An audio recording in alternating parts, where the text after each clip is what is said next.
Halo teman-teman, bagaimana kabar Anda? Semoga kabar Anda dalam keadaan baik-baik saja dan kita dalam keadaan sehat ya. Oke teman-teman, langsung saja. Berikut saya akan membagikan sebuah informasi yang sedang ramai dibicarakan. Informasinya yaitu tentang seorang pimpinan pesantren asal Bandung, Jawa Barat, Indonesia, yakni Bapak Heri Wirawan. Pengadilan Tinggi Bandung, teman-teman, menjatuhkan vonis mati kepada terdakwa tersebut dengan kasus pemerkosaan ya terhadap 13 santriwatinya Bapak Heri Wirawan. Vonis banding itu dibacakan pada hari Senin tanggal 4 April 2022. Jadi putusan itu sebenarnya lebih berat dari vonis yang dijatuhkan sebelumnya. Vonis itu sebelumnya ya pada pengadilan tingkat pertama yaitu dijatuhkan hukuman pidana seumur hidup. Itu tanggal 15 Februari 2022. Dan vonis yang dijatuhkan oleh Pengadilan Tinggi Bandung ini disambut baik oleh korban dan mereka merasa bahwa vonis mati tersebut adalah sebuah putusan yang adil. Saya juga nggak tahu apakah memang adil atau bagaimana. Mungkin kawan-kawan pendapatnya seperti apa ya. Tentu saja itu pro dan kontra terhadap putusan ini memang banyak ya dan beragam dengan masing-masing sudut pandang yang berbeda.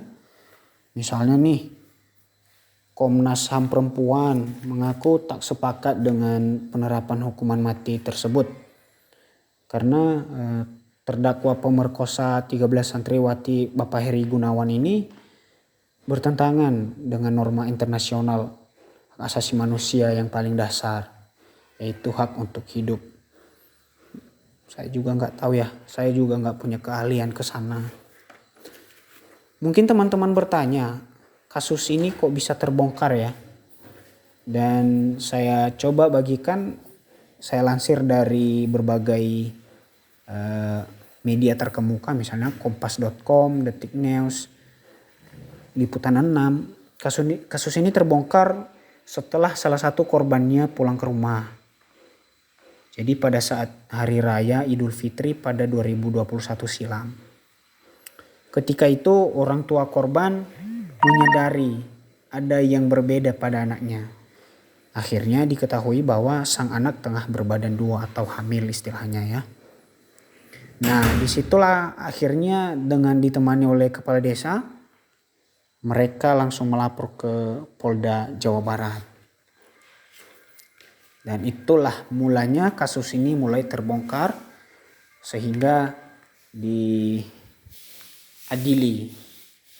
untuk beberapa kali ya. Seperti yang saya uraikan dari awal, diadili pada pengadilan tingkat pertama, baru yang terakhir ini Pengadilan Tinggi Bandung. Jadi hasilnya pidana mati untuk Bapak Heri Wirawan. Demikian teman-teman, semoga berita yang saya bagikan ini bisa menjadi efek jerah buat kita semua ya. Kita jangan melakukan hal-hal seperti itu dan kita jaga anak-anak kita. Terlebih-lebih diri kita sendiri kita jaga, jangan sampai kita melakukan hal-hal yang bertentangan dengan hukum. Baik, terima kasih dan jangan lupa di subscribe teman-teman.